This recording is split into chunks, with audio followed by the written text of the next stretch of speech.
Hola, ¿qué tal? ¿Cómo estás? Gusto verte por acá, por estas pantallas que son tan útiles, porque pues prácticamente nos vimos que hace como un año y medio, ¿cierto? Sí, quizá un poco más, Un poco pero más. un poco más. Bueno, lo importante es que viviendo en una isla del Mediterráneo, eres la mejor, la mejor persona para hablarnos de rejuvenecer a cualquier edad. O sea, Ana Canelada, la persona que es una experta en temas de longevidad, nutrición, además periodismo científico. Cuéntanos un poco como de todo tu trayecto, porque tú empezaste como desde el 2005 en toda esta temática. Sí, mi interés por la longevidad, que ahora es una palabra que está muy de moda y que la gente aplica a todo, no con demasiado sentido, eh, empezó porque mis abuelos eran muy, muy longevos, mis abuelos maternos, y para mí fueron un regalo el tenerlos tantísimo tiempo. Y en una época en que la gente tenía una media de vida, te estoy hablando de los años 80, de 70 años, mis abuelos afortunadamente vivieron en los 90, 93 y 94 respectivamente. Yo siempre me interesó el tema de la longevidad, porque creo que los abuelos son un tesoro para las siguientes generaciones. Después tuve la oportunidad, cuando empecé a hacer mi curso de suficiencia investigadora en la universidad para obtener un doctorado de investigación, me especialicé en periodismo científico y Perdón un minuto, en la Universidad de Málaga, ¿cierto? en la Universidad de Málaga, Sí. sí, y coincidió que se publicaron artículos sobre la isla de Menorca, y un señor que era el señor más anciano del mundo, Joan Riudavets, que tenía 115 años. Entonces yo decidí ir a encontrarlo, a encontrar la familia, y allí coincidí con el mayor experto mundial en el tema de certificación de centenarios, el demógrafo Michel Poulain, de la Universidad de Louvain, y a partir de ahí comenzamos a colaborar. Fue también donde te conocí a ti, en Ahí nos 2005. conocimos y comenzamos a compartir todos estos temas porque pues realmente las islas mediterráneas tienen una gran población que se conserva muy bien y que son un gran ejemplo. Háblanos de las Blue Zone y luego volvemos al tema de los estudios que tú hiciste como para complementar un poquito qué significan las Blue Zone y por qué entonces ya comenzaste a profundizar en estos estudios que realmente eres como una persona experta en este tema. Uh -huh. Sí, mi tesis doctoral, que la presenté en la Facultad de Medicina y Salud Pública de Málaga, es una tesis basada en las Blue Zones, que ahora son muy famosas, y que en un principio fue un proyecto de National Geographic dirigido por un periodista americano que se llama Dan Buettner. Cuando conocí al estaba ya en este proyecto, acababa de empezar, y estaban investigando la isla de Okinawa, que digamos es la más antigua en cuanto a los estudios sobre su longevidad. Desde los años 70 se comenzó el estudio de Okinawa. Sin embargo, los parámetros para certificar una Blue Zone los ideó el demógrafo Michel Poulain y se implementaron como con el ejemplo de la isla de Cerdeña. O sea, digamos que los estudios de longevidad de Okinawa son anteriores, pero el concepto de Blue Zone y la manera de certificar un área de longevidad surgen de Cerdeña, que digamos es la Blue Zone más auténtica de todas, porque es aquella en la que todos los parámetros que pueden certificar un centenario se dan. En las otras regiones no hay un número así tan grande de determinantes, de datos que puedan certificar un centenario, como es el caso de Cerdeña. Una pregunta allí es la siguiente. ¿Qué características dentro de todas las Blue Zone, por decir algo ahorita nos mencionas cuáles son consideradas actualmente las Blue Zone, pero qué características diferencian como en el parámetro que se tiene en cuenta y sobre todo en Cerdeña, que me comentabas antes, que está relacionada con lo que se transmite a los hijos desde los padres o desde los abuelos? Desde los abuelos. Sí. Sí, bueno, las Blue Zones finalmente se distinguieron según el demógrafo 4, según National Geographic 5.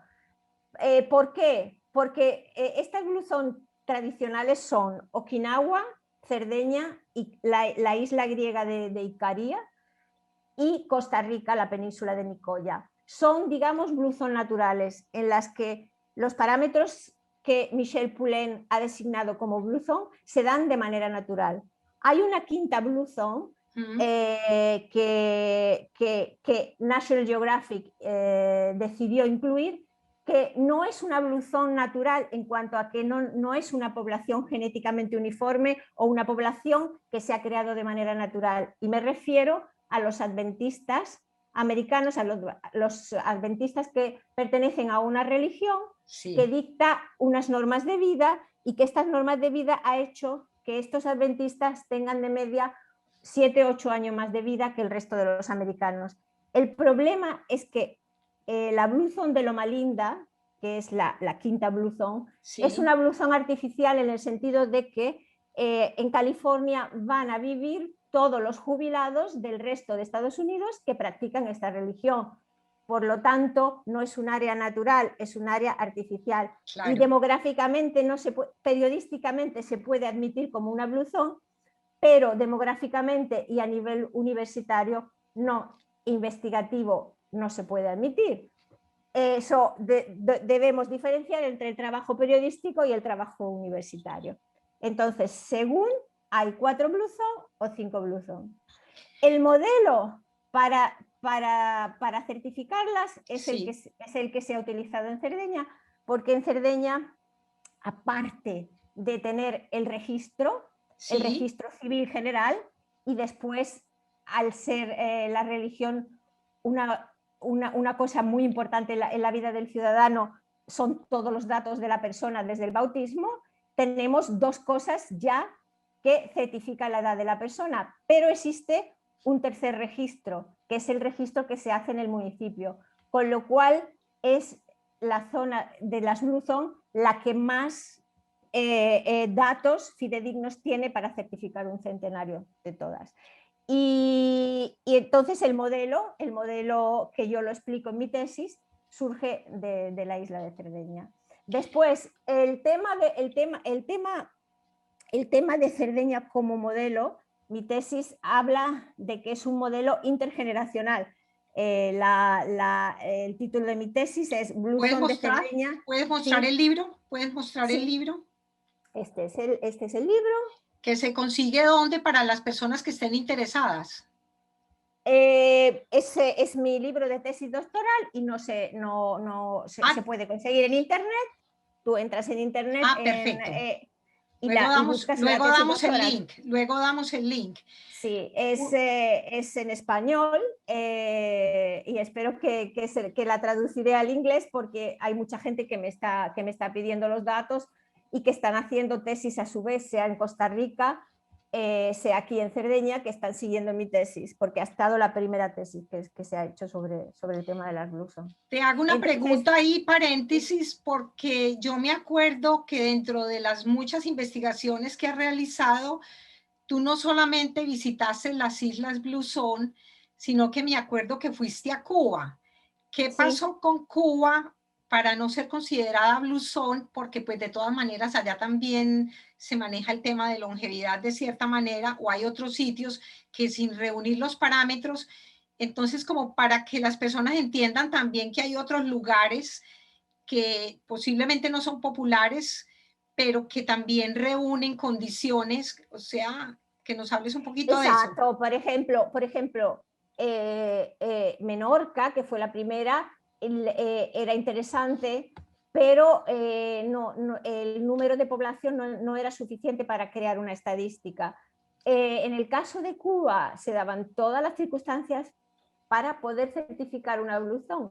El problema es que no podíamos obtener los datos demográficos porque no los tenían o porque no lo querían proveer y no pudimos certificarla. Ellos sí tenían un club, el Club de los 120, que lo llevaba un doctor y que reunían centenarios de toda la isla, pero el tema es que lo tenían para ellos y no pudimos acceder a esa información demográfica, por lo tanto no se podía certificar. Pero verdaderamente Cuba es un ejemplo porque en los primeros tiempos de la revolución comunista efectivamente se mejoró la calidad de vida de toda la población y los que llegaron a centenarios disfrutaron de la mejor parte del régimen. Después, con las restricciones, con los embargos, con Claro. todas las cosas que han ocurrido, seguramente las siguientes generaciones no tendrán esa expectativa de vida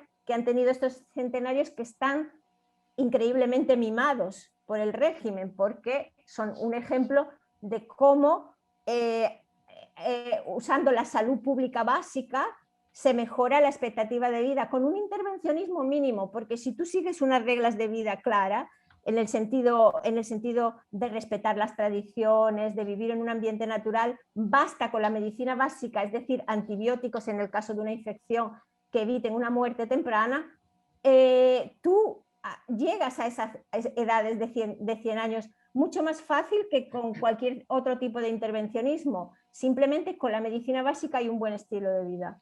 Entonces Cuba tenía, y lo mismo Costa Rica. En el caso de la Blue Zone de Costa Rica, ha influido con respecto al resto de Sudamérica porque Costa Rica tiene una expectativa de vida similar a la de Estados Unidos, que es una cosa extraña en el resto de las Américas.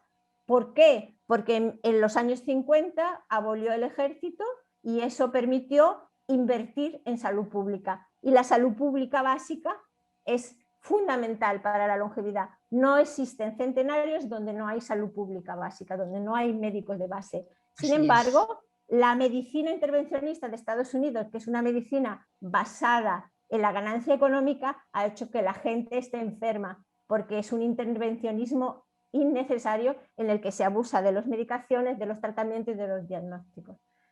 Muchos de estos centenarios no han visto solamente al médico de base para vacunas y, como digo, un antibiótico de tanto en tanto, pero cualquier tipo de infección, de influencia o una cosa básica, ningún tipo de medicación. Podríamos aquí hablar como para darles un ejemplo práctico, porque como tú llevas varios años viviendo en Cerdeña y conoces muy a fondo la vida de los centenarios y el tipo de alimentos y costumbres que tienen a nivel de, no solamente de estilo de vida, porque el estilo de vida también es una cosa que influye, la simplicidad, los frutos de la tierra, el respeto por los productos de cada región. ¿Nos podrías, como en el caso de Cerdeña, contar, por ejemplo, en mi experiencia que tuve sobre el queso de cabra, sobre los alimentos básicos que ellos consumen hace muchísimos siglos y cómo esos alimentos de la tierra y que se cultivan en el lugar son tan importantes para la calidad de vida saludable? Exacto, bueno, lo has dicho tú, exactamente es lo que tienen. Tienen una serie de tradiciones maravillosas en las que saben elaborar los productos genuinos. Aquí existe un queso fresco de cabra que se llama queso ayedu, que es un queso agrio, tipo como un yogur, como un buttermilk que le llaman en inglés, que ligero, que verdaderamente cuando tú le preguntas a los pastores, a los centenarios, cuál es el secreto, casi siempre te dicen este caso ayedu. Pero esto no quiere decir que esta alimentación se pueda exportar a todo el mundo, porque cada persona va a tener unas necesidades dependiendo de su genética y la gente que ha nacido en el norte, en Noruega, en los países nórdicos, va a tener una serie de necesidades diferentes a la gente de Cerdeña, porque primeramente se decía, es que la dieta de Cerdeña es una dieta mediterránea y claro, es patrimonio de la humanidad, es la mejor dieta del mundo, pero en realidad no es una dieta mediterránea como la pensamos, es sui generis, es una dieta mediterránea muy particular en la que hay una proporción de lácteos exagerada con respecto a otras dietas mediterráneas. Aquí se consumen muchísimos lácteos, pero de cabra y oveja. ¿Qué quiere decir? Que son muchísimo más sanos y sobre todo para una población genéticamente adaptada a ellos, pero ya de por sí la leche de cabra es un alimento que se considera funcional. Hay unos estudios de la Universidad de Granada en España que han visto que la leche de cabra tiene muchísimas más ventajas que los lácteos de vaca. Pero como digo, es una alimentación basada en productos genuinos de la tierra, estacional, porque en cada temporada se come lo que crece en la tierra en primavera, verano, otoño e invierno, mientras que cuando vivimos en las ciudades tenemos a disposición productos que normalmente en invierno o en verano no se ven. Y entonces eso seguramente desregula el organismo y seguramente al final el hombre de la ciudad se adaptará a ello. Pero aquí hay una perfecta adaptación al medio que ha conseguido que los hombres, sobre todo los hombres, que es una cosa excepcional en el mundo porque son los hombres más longevos del planeta, tienen el récord Guinness de la longevidad masculina, lleguen a edades de más de 100 años, más que las mujeres, que es una excepción. Y otra de las cosas importantes es que han sabido transmitir a las siguientes generaciones, que es de lo que trata mi tesis, sus costumbres y las han aceptado. Incluso los colegios donde las cocineras, que no es comida de catering, sino que las cocineras cocinan en la escuela, se usa la cocina tradicional. Y eso ha hecho que los niños de Cerdeña sean los más sanos de Italia, los menos obesos, porque en Italia hay ya una gran cantidad de niños obesos y digamos que por porcentaje Cerdeña tiene los niños más sanos de Italia. Qué bien. Bueno, pasando al tema de la epigenética, que está relacionado también con la parte de los genes, digamos, porque como cada región en el mundo a futuro que debemos desarrollar, digamos, la agricultura y la no dependencia de productos procesados, sino de que cada región que tiene riqueza desarrolle sus propios recursos naturales de frutas, de vegetales y cada persona tenga mejor calidad de vida. Entonces, háblanos un poquito de ese tema que es como tan profundo y tan amplio. Exacto. Por ejemplo, cuando hablan de las goji berries que vienen del Himalaya, así es. Tenemos en tantas zonas aquí en Cerdeña, en el Mediterráneo, bayas de todo tipo que son tan efectivas como las goji berries. Son productos de moda, pero en realidad se debe hacer lo que tú estás diciendo, comer local, porque tu genética va a responder a esa comida local mucho mejor que a cualquier producto que venga de Brasil o del Himalaya. Hay que encontrar los productos locales que van con tu genética. Nosotros lo tenemos más fácil porque somos europeos. Quizá en América, por ejemplo, que hay mucha mezcla de razas, será para llegar a esa perfección en el saber lo que debes comer, porque aquí es muy fácil, porque es lo que han comido nuestros abuelos, nuestros padres, nuestros bisabuelos. Se va a llegar a ese análisis genético que te va a decir exactamente cuáles son las cosas que debes comer. Estamos llegando ahí, estamos llegando a que según tu genoma se analizará una parte del genoma relacionado con la alimentación, no todo el genoma, pero una parte que será un análisis fácil, porque no se trata de leer todo el genoma, sino la parte relacionada con la alimentación, en la que te va a decir cuáles son los alimentos que van con tu tipo genético, y ese es el futuro. Nosotros los europeos y los del Mediterráneo somos muy afortunados porque sin necesidad de hacer este análisis genético sabemos que lo que nos conviene es la dieta mediterránea, en sus variantes, sea Cerdeña, sea Icaria, pero más o menos esa dieta que sigue las extracciones y que es variada y riquísima en nutrientes. Y dentro de esos nutrientes, todas las Blue Zone, porque imagina cuántos son diferentes Okinawa, Sí, Costa Rica, Icaria sí, o Cerdeña. Icaria, por ejemplo, es pescadora, esa isla de longevidad. Tienen muchísimas cabras también, o sea, utilizan la leche de cabra, que es típica para hacer sus quesos frescos, pero utilizan mucho pescado. Aquí no se utilizaba tanto el pescado, se utilizaba el pescado de río, pero poco. Pero todos los alimentos son riquísimos en sustancias que se llaman sirtuinas. Entonces, sea la dieta de Japón, de Okinawa, que es una dieta sui generis totalmente, porque no se puede decir ni siquiera que sea japonesa, porque la gente de Okinawa son de origen polinesio y chino y sí. tienen unas tradiciones culinarias distintas del Japón. Entonces, pero todos estos pueblos tienen sustancias en sus alimentos que ayudan a las sirtuinas. Y en inglés ha salido un libro muy famoso que se llama Sir Food, la dieta de las sirtuinas, y que verdaderamente tiene razón, porque hoy en día todos los libros de dieta hablan de las Blue Zone, hablan de las Blue Zone. Claro. Te dicen que lo que ellos te están vendiendo en el libro, todo se relaciona con las Blue Zone, y no es verdad, claro, o sea, tú no puedes adaptar a las teorías de cada uno, de cada dietólogo, y No. decir, no, esto como en las Blue Zone, porque en realidad no es así. El único libro que he visto que realmente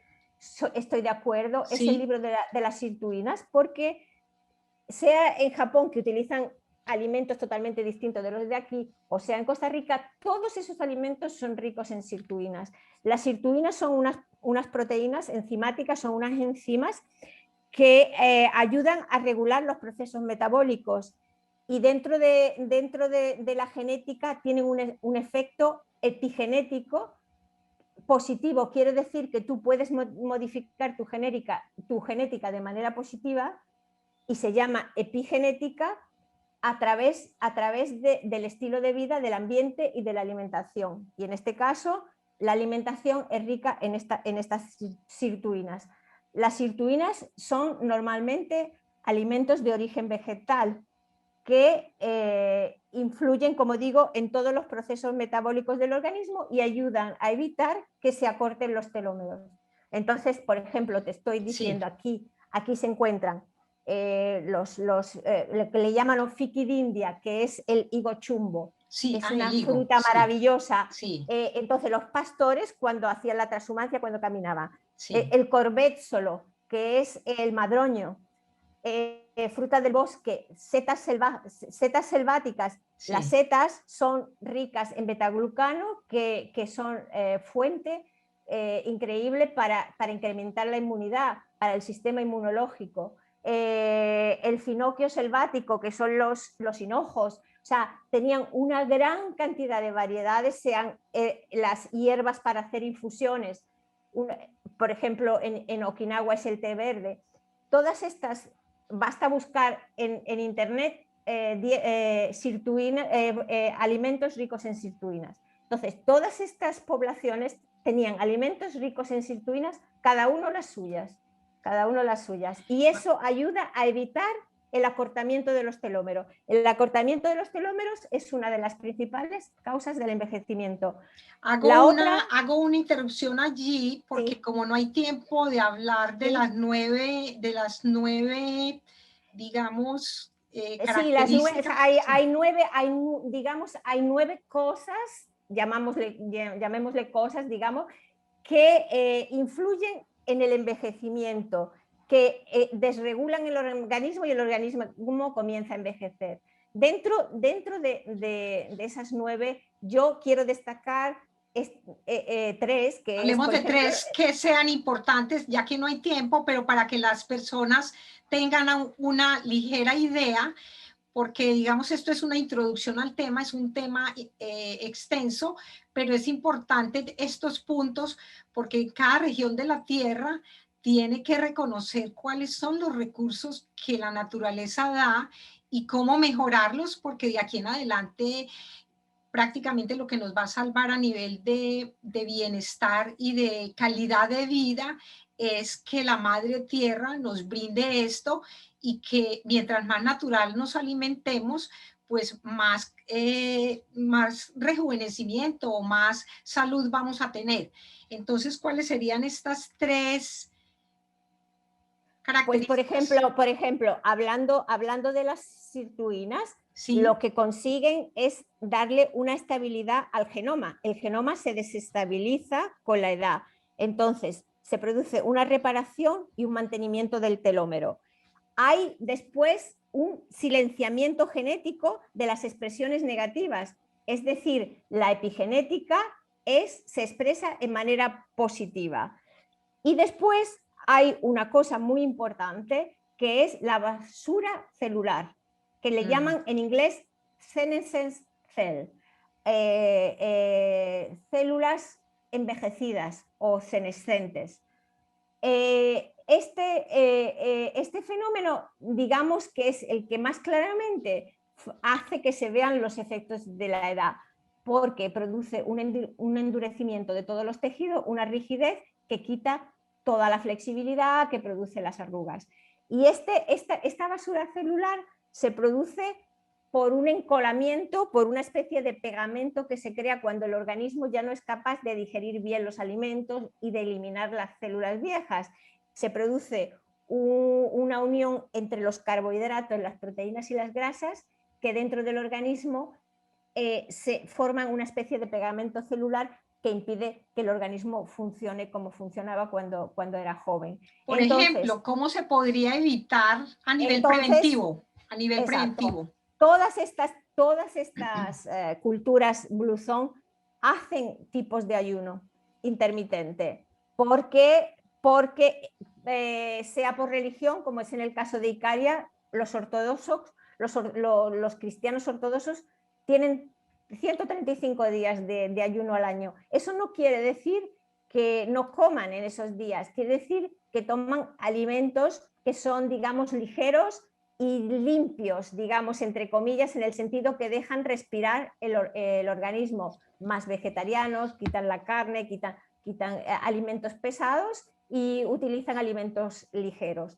Es lo mismo en la religión católica y sea en Costa Rica que en España. En España, aquí en Cerdeña, se usan los ayunos religiosos y en el caso de Japón es una restricción calórica continuada, o sea, su dieta es muy baja en calorías.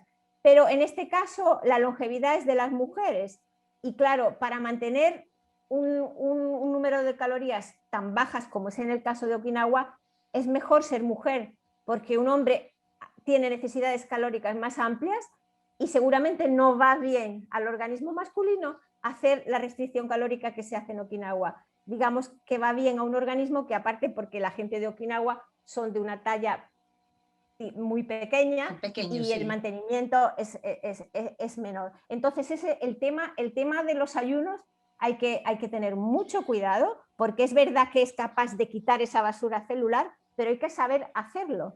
Y hay que saber hacerlo porque cada edad tiene un requerimiento. Hago una aclaración allí muy importante, porque en todo lo relacionado con dietas, alimentación, hay modas. Y lo peor que puede haber es que las personas empiecen, ay, estoy haciendo ayuno intermitente. Por ejemplo, últimamente he escuchado mucha gente joven, mucha gente entre 20 y 35 años, que lo cogieron como moda porque así se puso. Entonces yo quiero que tú nos clarifiques las necesidades de la edad, o sea, como todo lo que se tiene que tener en cuenta para un ayuno intermitente.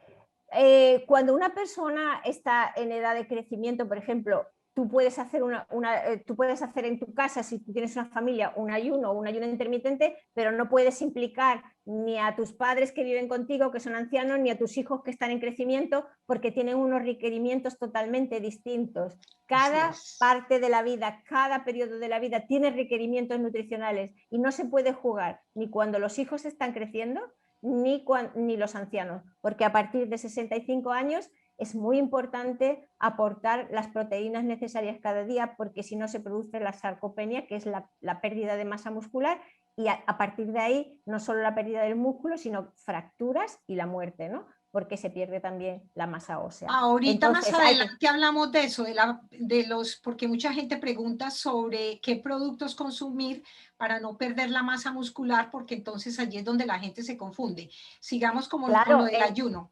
Entonces, hacer ayuno con 20, 30 años verdaderamente no sirve a nada, porque tú todavía no estás acumulando esa basura celular y en realidad te debes nutrir bien porque estás en el periodo productivo, en el periodo que tienes que trabajar. Lo que tienes que cuidar es la calidad de la dieta, que la dieta sea genuina, que no tomes conservantes, que no tomes comida basura. Es mucho más importante que hacer ayuno, que hacer restricción calórica. La restricción calórica va bien a partir de los 50 años, sabiendo hacerla. Y basta, cuando una persona quiere comenzar, basta simplemente con dejar una noche sin cenar, una noche a la semana y tomar una infusión, o un par de noches.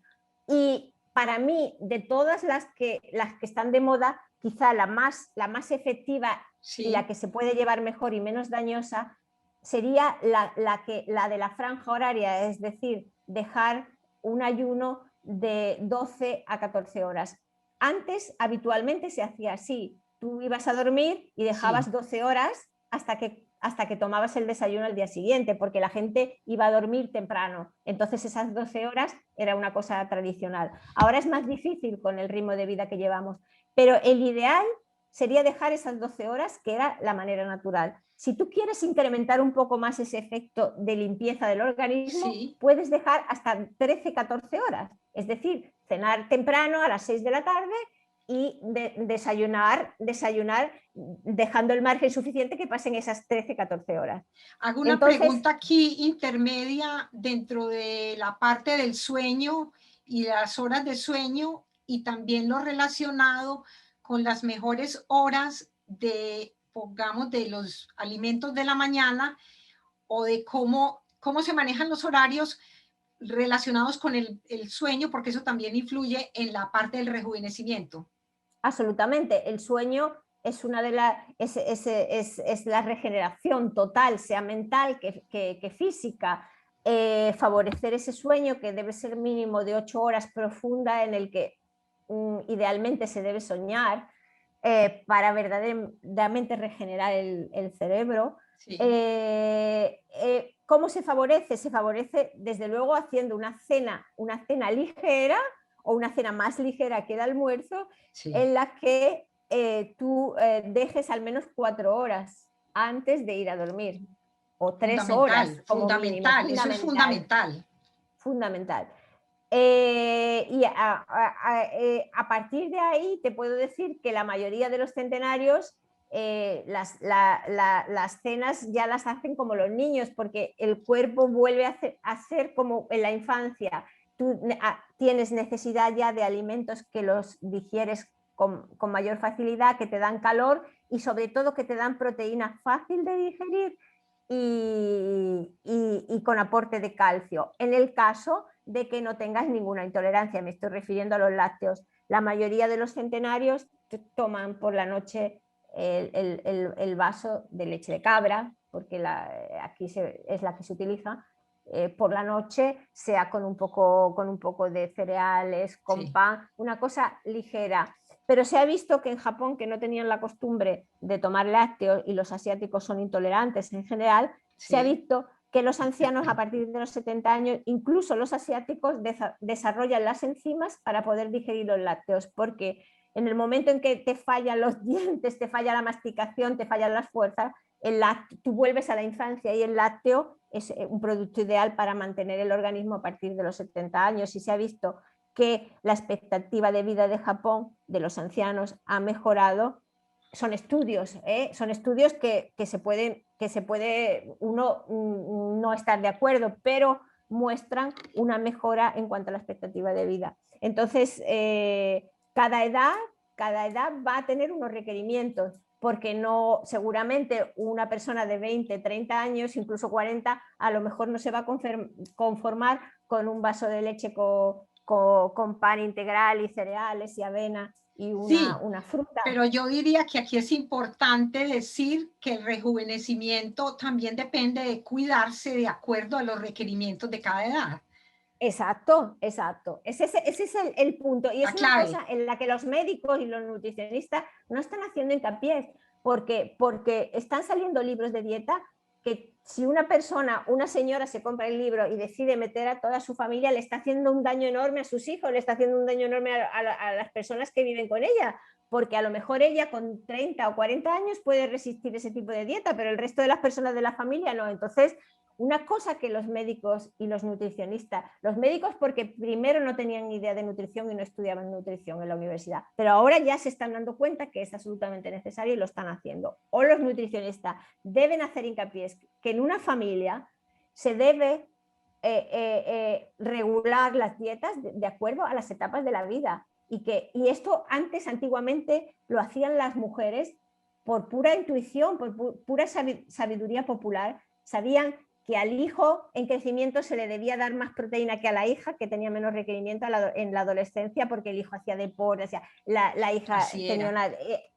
y sabía lo que le tenía que dar a cada uno, lo que tenía que comer ella, lo que tenían que comer los abuelos, pero ya no existe esa cultura se ha perdido, la gente no tiene cultura culinaria, y por lo tanto, como ya la gente no tiene esa cultura culinaria, que en las Bluzón todavía existe, necesitan de profesionales que le den las pautas para saber si tiene una familia, cómo comportarse con cada un miembro de la familia de acuerdo a la edad de la persona.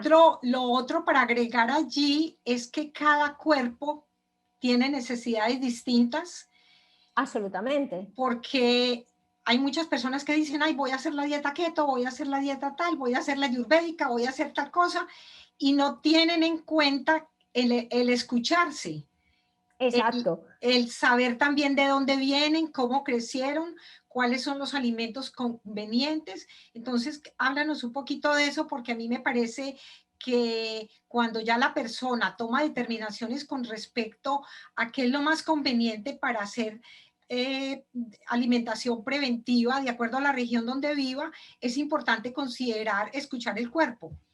Absolutamente. Si tú tienes la suerte de saber de dónde vienes y cuáles son tus genes, ahí tienes la garantía de mirar a tus abuelos, lo que comían tus abuelos, y saber qué es eso lo que te conviene. Las dietas ketogénicas, que ahora están de moda, cetogénicas, son una barbaridad. O sea, sirven, por ejemplo, para la epilepsia, para determinadas enfermedades muy concretas, pero pueden hacer mucho daño, sobre todo si no las sabes regular. Son dietas que se pueden considerar peligrosas. Incluso la dieta de los grupos sanguíneos que te Estuvo de quita un moda, que montón de estuvo de cosas, moda. que estuvo de moda, y te quita un montón de cosas y tú puedes tener deficiencias cuando en realidad se ha visto que son muchas otras cosas las que pueden influir, no solamente tu grupo sanguíneo. Sí, yo diré... Aquí podemos retomar el tema de del tercer punto que íbamos a mencionar, en esto relacionado con el rejuvenecimiento y con otro factor clave que está relacionado también con la alimentación. Sí, sí, o sea, las dietas de moda, yo espero que con el tiempo y la posibilidad de que todos tengamos, sin necesidad de pagar una gran cantidad de dinero, el análisis genético de qué es lo que verdaderamente nos conviene comer y qué es lo que conviene a nuestro microbioma, que ahora también está muy de moda, y que verdaderamente es importante el tema del microbioma, para salir de esta locura de las dietas, porque la gente se está imponiendo muchos por motivos ecológicos, por motivos de salvar el mundo y tal, las dietas veganas, y hay gente que está teniendo problemas físicos terribles, sobre todo los hijos y los niños, que pueden llegar a la muerte o pueden llegar a tener daños cerebrales gravísimos por la falta de vitaminas y de nutrientes que solo se encuentran en los productos de origen animal. Yo no estoy diciendo que seamos carnívoros, podemos ser vegetarianos y tener una alimentación equilibrada, pero los productos animales no deben faltar de la alimentación.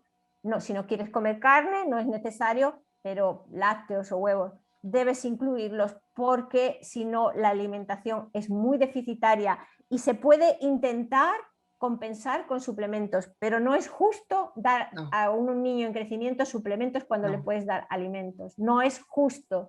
Y aparte, no todos son capaces de asimilar a través de suplementos esos nutrientes que faltan. Se están dando casos de raquitismo, de daños cerebrales graves en los niños veganos, fracturas espontáneas. Sí. Gente con problemas muy psíquicos, psicóticos, porque te faltan las vitaminas del grupo B, y entonces la gente se está forzando a hacer estas dietas porque le están diciendo que estamos salvando el planeta, pero no es verdad, porque las monoplantaciones de soja en Brasil y en toda Sudamérica están acabando con la biodiversidad, y donde las vacas se daban naturalmente, y si tú no quieres comer la carne de vaca, al menos utiliza el late, la leche, y deja que ese pasto, que esa hierba, que esa biodiversidad crezca. Están destruyendo todo para poder plantar soja y mantener un vegetarianismo, o sea, un veganismo que puede destruir a la gente, la puede destruir su salud.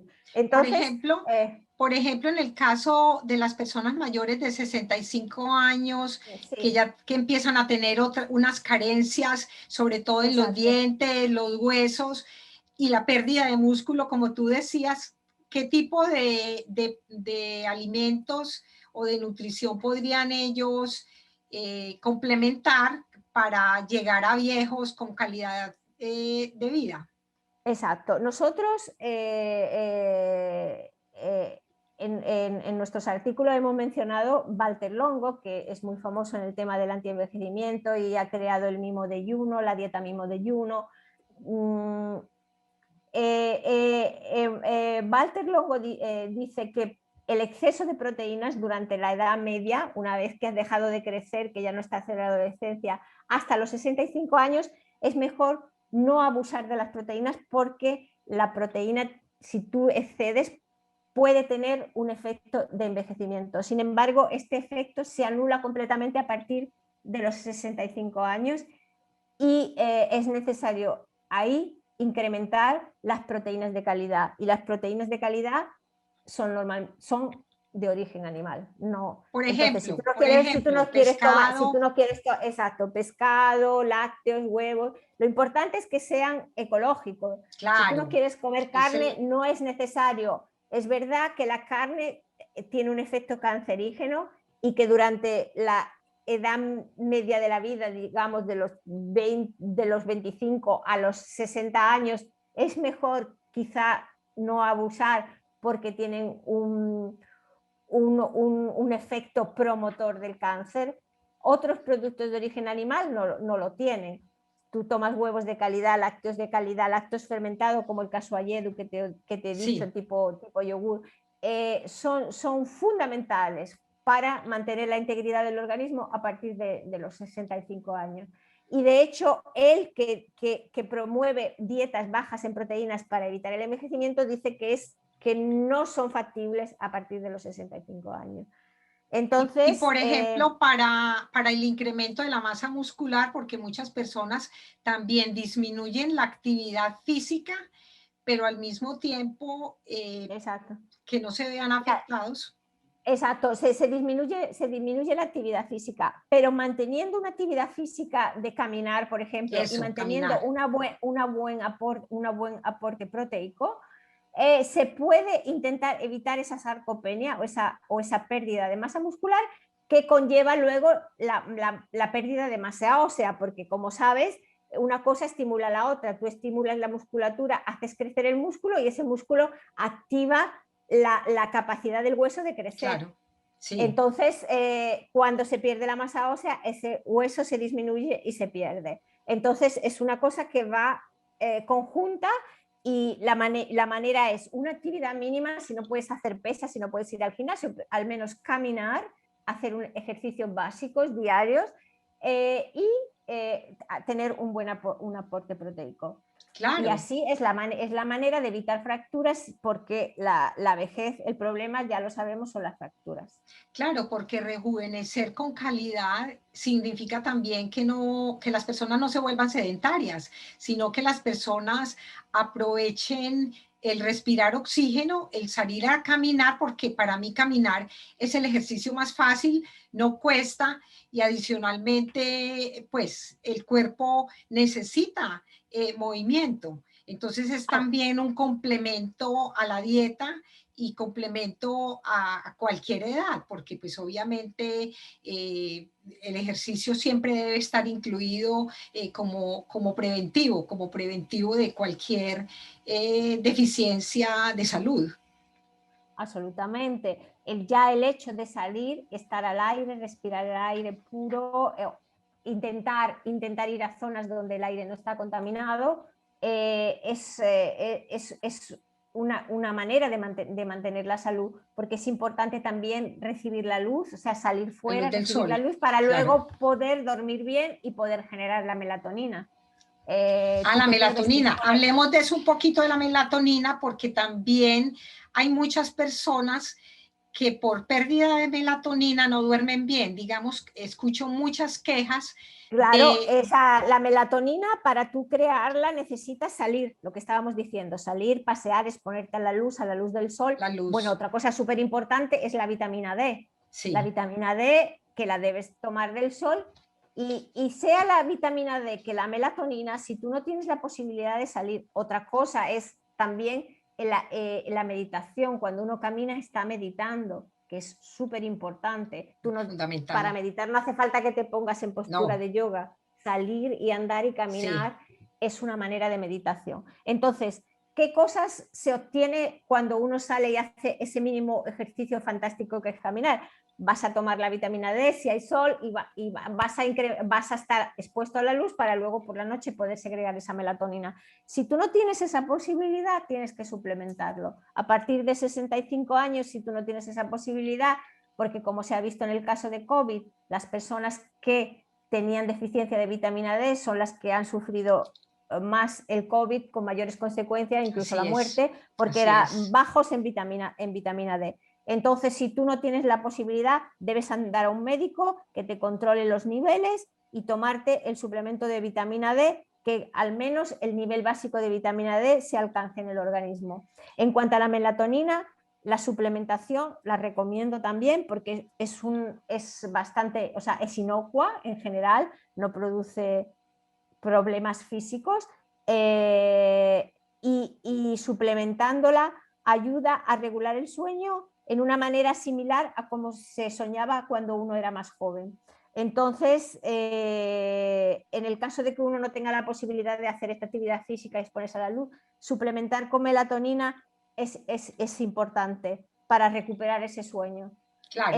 Con 1 miligramo, que es la dosis habitual que tú encuentras en farmacia o en la herboristería, yo recomiendo tomar la melatonina porque se ha visto además que es un grande preventivo del COVID también.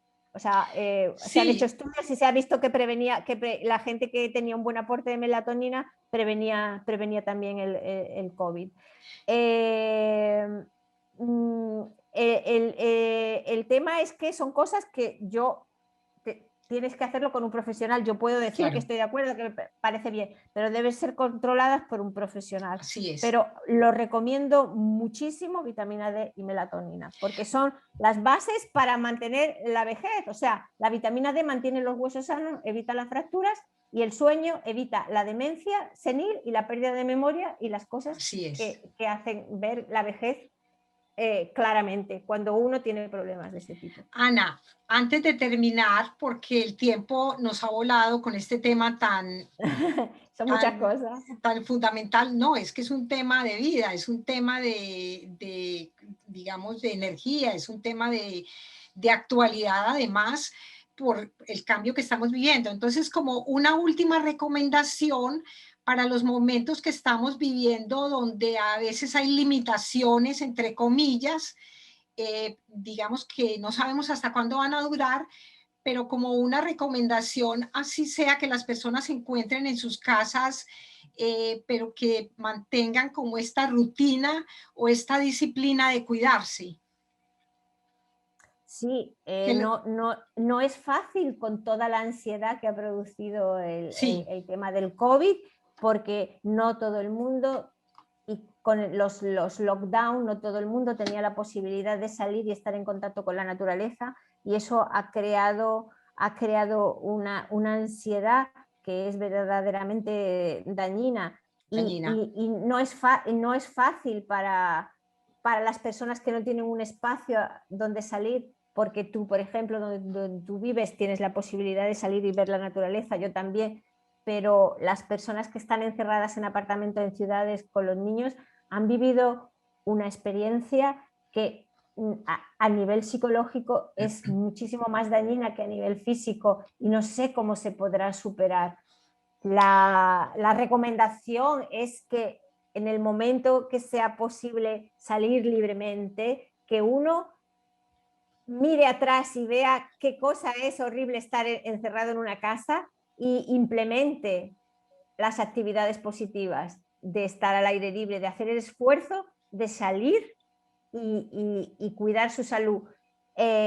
Yo pienso que esto ha creado una conciencia de lo que se puede perder, cómo se puede perder la libertad, y quizá esa experiencia negativa ayude después a hacer hábitos positivos.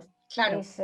Voy a agregar una pequeña anécdota que me ha llamado mucho la atención. Conocí hace poquito un personaje, porque pues realmente es un personaje, y la manera como él ha llevado esto del espacio restringido me parece única.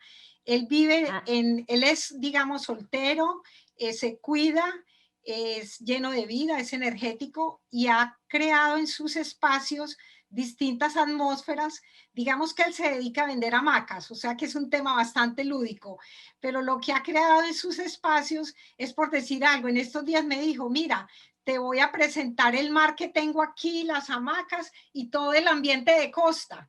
Entonces, básicamente la meditación que hace, donde se llena de oxígeno, donde lleva un colchón en luna llena y durmió a la intemperie con la luna llena, es simplemente crear los espacios que ayuden también a sentirse como si estuviera en otro lugar. Es maravilloso, y yo me imagino, es maravilloso, yo me imagino que mucha gente habrá intentado eso, recrear dentro de los hogares la idea de poder estar fuera, como cuando salían a los balcones a tocar Así es. música, a cantar. Alguna parte positiva tendrá. Así Esperemos es. que eso motive a la gente a Motive a la querer gente. cuidarse en el futuro, a querer cuidarse, a querer estar en contacto con la vida de verdad. Y no estar siempre con el telefonito, con Así el es, teléfono. así No, es. salir. Desenfocarse y crear otros espacios. Absolutamente. Esperemos que sea verdad, que el mundo cambiará para mejor. Hay muchos pesimistas que dicen que no será así, pero yo quiero creer que la gente joven verá en el lockdown la oportunidad de crearse una vida mejor en el futuro, sabiendo la cosa que puede pasar si no tienes Así esa libertad. es. Bueno, Ana, mil gracias por estos consejos tan, digamos, tan profundos, tan científicos, tan bien documentados, porque realmente cuidarse también necesita de uno no seguir, digamos, recomendaciones porque una persona le dijo, que porque esto se puso de moda, que porque esta palabra está en el aire, sino también informarse y estudiar a fondo las necesidades del cuerpo, que son únicas.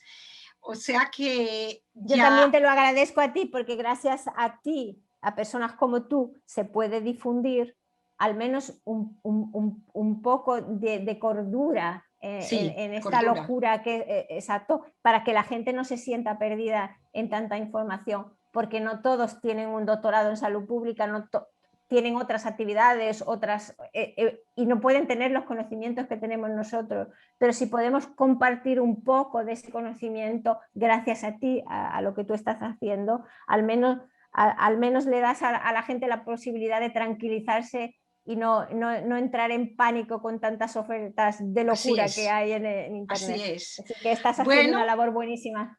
Ya será en otra oportunidad cuando estemos allá en Cerdeña o en alguna isla de longevidad o inclusive en Costa Rica. Sí. Bueno, yo de momento te espero en Cerdeña. Bueno, y sería maravilloso poder ir a Costa Rica también. Sí. Maravilloso. Hasta una próxima. Hasta una próxima. Gracias.